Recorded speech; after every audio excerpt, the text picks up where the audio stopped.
안녕하세요. 부동산 상담 엑스퍼트 리얼티문입니다. 내 집 마련 전략 전문가로서 주택 청약 전략과 주택 매수 전략을 알려드립니다. 또 대출 요건과 대출 규제 사항을 안내해드립니다. 그리고 주택 상가임대차 보호법 전문가로서 임대차 계약 절차와 분쟁 시 해결 방법을 설명드립니다. 유료 상담을 원하시면 네이버나 엑스퍼트 홈화면에서 리얼티문을 검색해주세요. 오늘은 2021년 10월에 금융위원회와 금융감독원에서 보도한 가계부채 관리 강화 방안 주요 Q&A에 대해 알아보겠습니다. 이 자료에서 제시되어 있는 사례 등은 가계부채 관리 방안 적용 시 발생할 수 있는 일반적 사례를 정리한 것으로서 실제 대출 한도 등은 개인별, 금융회사별로 상이할 수 있음을 알려드립니다. 또한 증명 자료로 제출할 수 없음을 미리 알려드립니다. 설명 순서는요. 먼저 대책 개요를 살펴보고 DSR 강화 차주 단위 2단계 적용, 제2금융권 관리, 가계부채 질적 건전성 제고, 서민 실수요자 보호 강화, 기타 및 22년 가계부채 증가율 관리 전망 순으로 진행하겠습니다. 그러면 대책 개요에 관한 Q&A부터 바로 시작할게요. 대책 개요 질문 1입니다. 2021년 4월 가계부채 관리 방안을 발표하면서 2021년 7월부터 시행한 지 3개월밖에 되지 않았는데 추가 대책을 발표하는 이유는 무엇인가요? 답변. 2021년 4월 발표된 가계부채 관리 방안은 코로나19 관련 불확실성 등을 고려하여 충분한 기간을 두고 부채 관리가 강화되도록 설계하였습니다. 특히 차주 단위 DSR 2단계, 3단계 시행을 2년에 걸쳐 단계적으로 추진하려고 계획했던 것은 차주 단위 DSR 전면 확대에 대한 충분한 준비 기간을 부여하기 위한 것이었습니다. 그러나 당초 예상과 달리 2020년에 이어 2021년도에도 가계부채가 빠르게 증가하고 금융 불균형이 심화되어 추가적 정책 대응이 필요하다고 판단하게 되었습니다.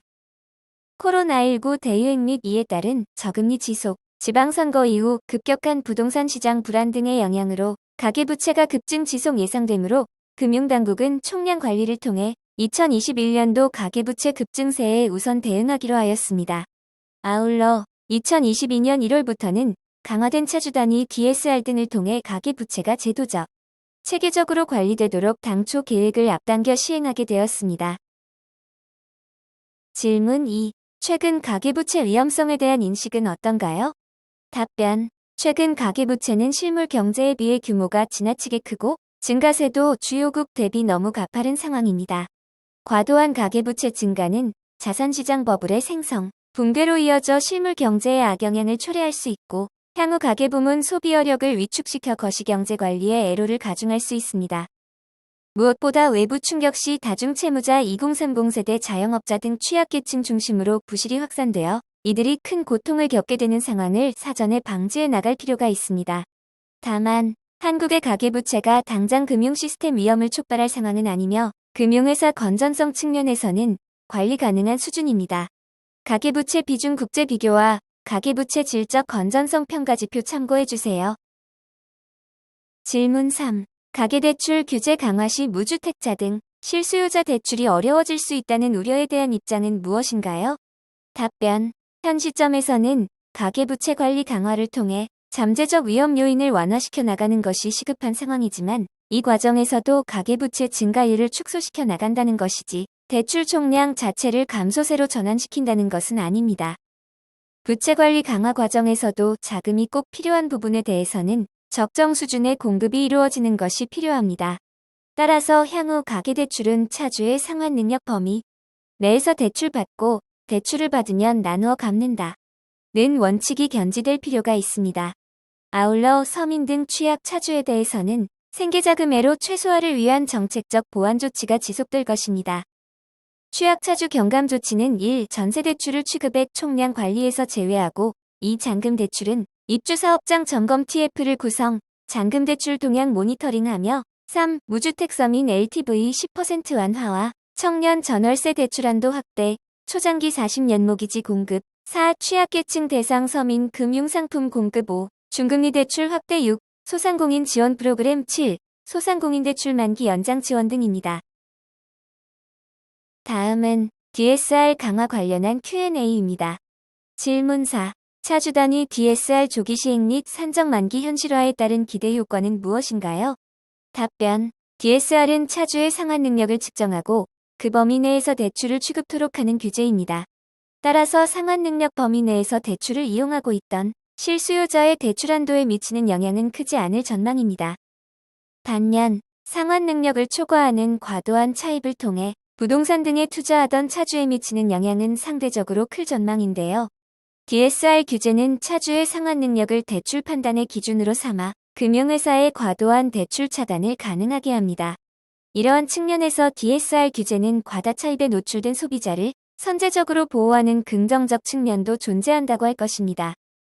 종전 담보보증 중심의 규제체계에서 DSR 중심 규제체계로의 전환은 가계대출 시장에 큰 변화를 가져올 전망인데, 그동안 금융회사 건전성 측면에서만 운용되던 가계대출 규제체계가 금융선진국처럼 소비자 보호 중심으로 전환이 됩니다.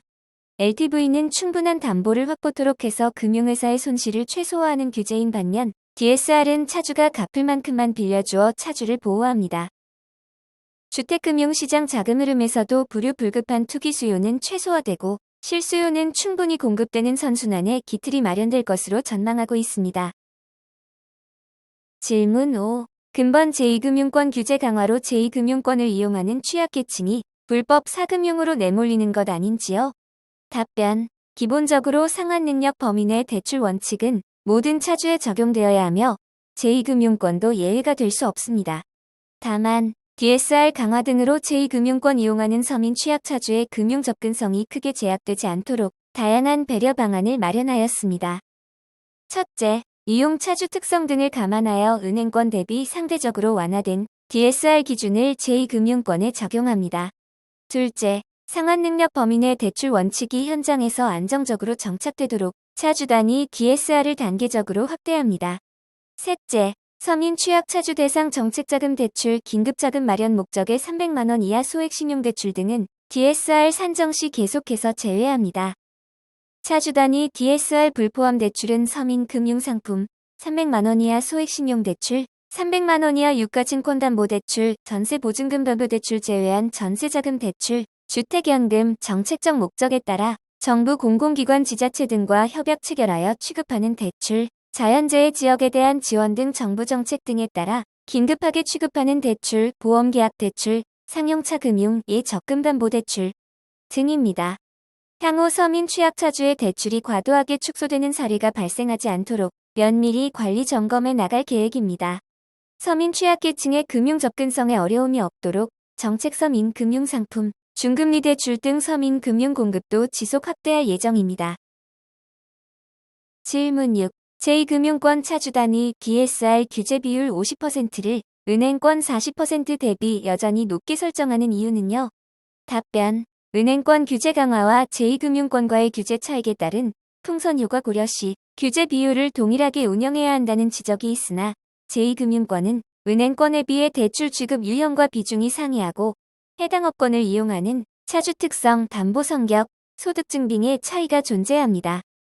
따라서 DSR 적용 시 기존 대출의 DSR 편차가 은행권과 크게 상이하다는 측면을 감안하여 규제 비율 격차는 일부 유지하고, 다만 제2금융권 평균 DSR 기준 강화, 상호금융 예대율 강화 등을 병행 추진하여 풍선 효과를 최소화해 나갈 계획입니다. 다음, 차주 단위 DSR 2단계 적용 관련 Q&A입니다. 질문 7. 차주 단위 DSR 적용 여부를 판단하기 위한 총대출액 기준 및 적용받는 시점은요? 답변. 22년 1월부터 차주 단위 DSR 적용 차주 여부를 결정하는 총대출액은 금융권의 모든 가계대출의 합이며 신청분도 포함입니다. 한도대출 즉 마이너스 통장은 실제 사용금액이 아닌 한도금액 기준입니다. 신규 대출로 기존 대출의 상환이 예정된 경우에는 상환 예정 금액만큼은 총대출액 계산 시 제외하며 차주의 기존 대출과 신규 대출 신청분을 합산하여 총대출액이 2억 원, 22년 7월부터는 1억 원 초과 시 차주 단위 DSR이 적용됩니다. 22년 2월까지는 총대출액 기준 외의 규제지역 내 6억 초과 주택담보대출 및 1억 초과 신용대출을 받는 경우에도 차주 단위 DSR 저적용 대상이 됩니다. 질문 8. 차주 단위 DSR 대상 확대 시 기존의 총 대출이 2억 원을 초과하는 경우는 DSR 규제 비율을 넘어서는 대출 부분을 상환해야 하는 것인가요? 답변. 대출 관련 규제 신설 시 이를 소급해서 적용하지 않는다는 원칙을 유지하고 있으므로 신규 대출 신청 시부터 새로운 규제 방식이 적용되는 것입니다. 기존의 대출에 소급 적용하여 대출을 회수하는 등의 경우는 없습니다. 아울러 잔금 대출 등에 대해서는 경과 규정을 부여하여 당초 분양 당시의 기대가 훼손되지 않도록 하게 됩니다. 질문 9. 총 대출이 2억 원을 초과한 상황에서 전세대출이나 중도금 대출을 신규 신청 시 차주 단위 DSR이 적용되는지요? 답변. 내년부터는 원칙적으로 차주가 보유한 모든 가계대출에 합이 2억 원을 초과하면 차주 단위 DSR 적용 대상 차주로 분류하게 됩니다. 추가 대출 신청 시 DSR이 이미 40%를 초과했거나 추가 대출로 DSR이 40%를 초과하게 되면 추가 대출 불가능합니다. 다만 40% 초과로 추가 대출이 불가한 경우에도 신청 대출이 다음 세 가지에 해당할 경우 DSR 수준에 관계없이 대출 지급 가능합니다. 첫째, 소득 외 별도 재원으로 상환이 인정되는 대출. 둘째, 정책적 필요성에 따라 취급한 대출. 셋째, 소액 대출 등 적용 실익이 크지 않은 대출 등입니다. 차주 단위 DSR 계산 시 예외적으로 제외되는 구체적인 경우는 표를 참고해 주세요. 질문 10. 차주 단위 DSR 2단계 시행 전 분양받은 사람들도 잔금 대출 취급 시 총 대출액이 2억 원을 초과한다면 차주 단위 DSR 적용 대상인지요? 답변. 차주 단위 DSR 2단계 시행일 22년 1월 이후 신규 취급된 대출은 2억 원 초과 시 원칙적으로 차주 단위 DSR 적용됩니다. 다만 잔금 대출은 시행일 전까지 입주자 모집 공고가 있었다면 입주자 모집 공고일 당시 규정을 적용합니다. 이는 잔금 대출 차주의 분양 당시 기대 이익을 보호하기 위한 것으로 이전 주담대 관련 규제 변경 시에도 계속 견지해왔던 방식입니다. 따라서 차주 단위 DSR 2단계 시행 전 입주자 모집 공고일 기준으로 분양받은 사람들이 잔금 대출 취급 시 총 대출액이 2억 원을 초과하더라도 차주 단위 DSR 적용 대상이 아닙니다. 질문 11. 제도 시행 이전 2억 원 초과 신용대출을 보유하고 있었던 차주가 시행일 이후 해당 신용대출의 만기를 연장하는 경우 차주 단위 DSR 적용 대상인지요? 답변. 22년 1월 이후 차주 단위 DSR 규제 적용 대상은 다음 세 가지입니다. 첫째, 신규로 대출을 받아 총 대출액이 2억 원을 초과하게 되는 가계대출입니다. 둘째, 제도 시행 이전 이미 총 대출액이 2억 원을 초과한 가계차주가 시행일 이후 신규로 받는 가계대출입니다. 셋째, 제도 시행 이전부터 차주 단위 DSR을 적용받던 가계차주가 이후 신규로 받는 가계대출입니다. 신규 대출이란 신규로 취급하는 대출을 말하며 기존 대출의 증액, 재약정, 대환, 채무인수 등을 포함합니다. 기존 대출을 1. 기한 연장하거나 2. 금리 또는 만기 조건만 변경하는 대환, 재약정의 경우 등은 신규 대출이 아닙니다. 따라서 제도 시행 이후 기존 대출을 만기 연장하는 경우에는 총액이 2억 원을 넘더라도 차주 단위 DSR을 적용하지 않습니다. 즉, 기존 대출의 기한 연장 및 대환 재약정 시 DSR을 이유로 해당 대출 한도를 감액하지 않습니다. 질문 12. 차주 단위 DSR 적용 대상인 차주가 추후 대출금 일부 상환으로 총 대출액이 2억 원 이하가 된 경우 신규 대출 취급 시 차주 단위 DSR 적용 대상인지요? 답변. 대출을 일부 상환하여 기준 금액 이하가 될 경우 차주 단위 DSR 적용 대상에서 제외되므로 대출을 일부 상환하여 총 대출액이 2억 원 이하가 된 경우 신규 대출 신청 시 차주 단위 DSR 적용 대상에서 제외됩니다. 제2금융권 관리 Q&A 질문 13. 상호금융권 예대율 적용 시 조합원과 비조합원의 차등을 두는 이유는요? 답변. 상호금융은 지역 농업 종사자인 조합원 간 상호부조라는 목적에 따라 설립되었으나 최근 비조합원 대출 등이 급증하면서 상호금융 정체성과 관계형 금융 악화 우려 제기되었습니다. 따라서 관계형 금융 활성화 및 상호금융의 정체성 회복 위해 예대율 차등이 필요합니다. 질문 14. 차주 단위 DSR에 서민들이 많이 이용하는 카드론을 포함시키는 이유는요? 답변. 원칙적으로 차주의 상환 부담과 관련 있는 모든 대출을 DSR 산정 시 포함시킬 필요 있습니다. 그동안 저소득 저신용자의 신용 위축 가능성 등 감안하여 카드론을 차주 단위 DSR 산정 시 제외하였으나 최근 증가 속도 고려 시 카드론이 취약차주의 부실을 심화시킬 우려가 있기 때문입니다. 질문 15. 장기 카드론을 차주 단위 DSR에 포함 시 대출 가능 금액은 얼마나 줄어드나요? 답변. 차주 소득 수준, 기존 대출 상환 원리금 등 세부 조건에 따라 DSR 수치가 상이해지므로 사전에 대출 가능 금액을 일률적으로 산정하기 어려우나 카드론에 대한 차주 단위 DSR 적용 시 산정 만기는 실제 대출 계약서상의 약정 만기를 기준으로 정책적 요소를 고려하여 결정합니다.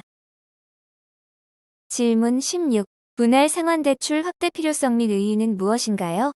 답변. 한국은 주요국 대비 가계대출의 분할 상환 구조 비중이 낮은데 특히 거치 시기 일시상환 위주의 대출 관행은 가계부채가 비체계적이 되고 급증하게 되는 주된 요인으로 작용 중입니다. 분할 상환 관행 확산으로 일시상환의 위험 경감, 소득 감소 등 외부 충격에 대한 가계부채의 구조적 안정성 제고가 기대됩니다. 질문 17. 신용대출 분할 상환 인센티브를 적용받기 위한 요건은요? 답변. 21년 7월부터 1 별도의 거치기간 없고 2분기별 또는 월별 균등 분할 상환 대출 최장 10년 구조이고 3분할 상환 금액이 총 대출액의 40% 이상인 경우입니다. 분할 상환 신용대출로 인정받는 경우 DSR 산정 시 실제 만기 적용하여 일시 상환 신용대출에 비해 대출 취급 가능 규모가 확대됩니다.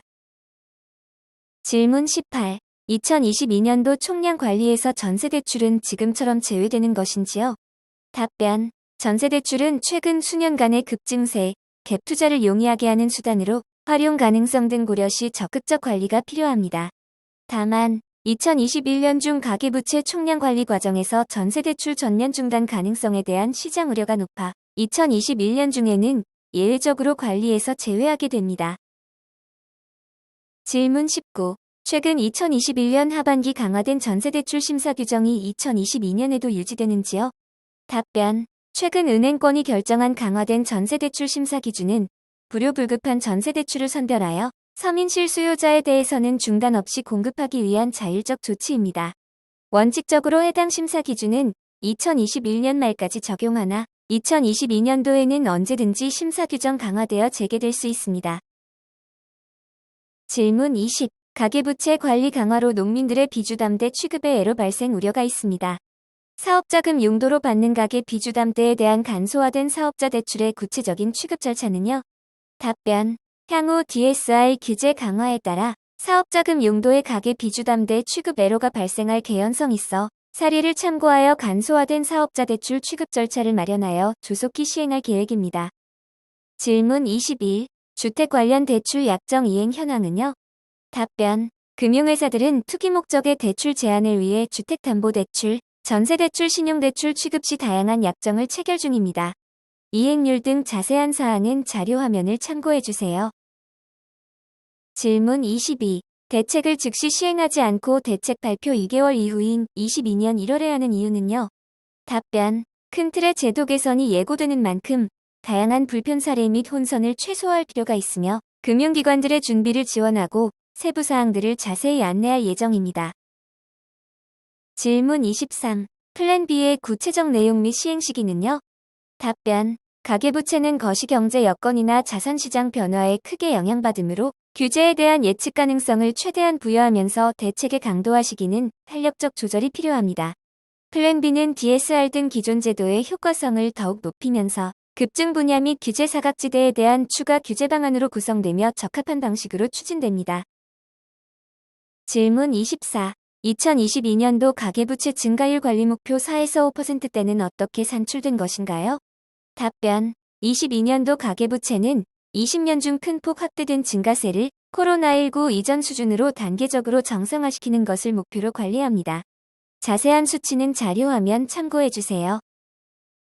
질문 25. 21년 말 가계부채 증가율이 6%대를 초과할 것으로 예상되는데 22년 가계부채 4에서 5%대는 달성 가능한가요? 답변. 부동산 시장 불안정 심화, 코로나19 재확산 등에도 불구하고 22년도에는 차주 단위 DSR 2단계 조기 시행 등으로 가계부채가 보다 체계적으로 관리될 수 있을 것으로 기대됩니다. 지금까지 가계부채 관리 강화 방안 주요 Q&A에 대해 살펴보았습니다. 다른 주제에 대한 주요 상담 사례를 찾으신다면 네이버나 유튜브에서 리얼티 또는 리얼티문을 검색해주세요. 구독하기, 좋아요, 도 꾹 눌러주세요. 감사합니다.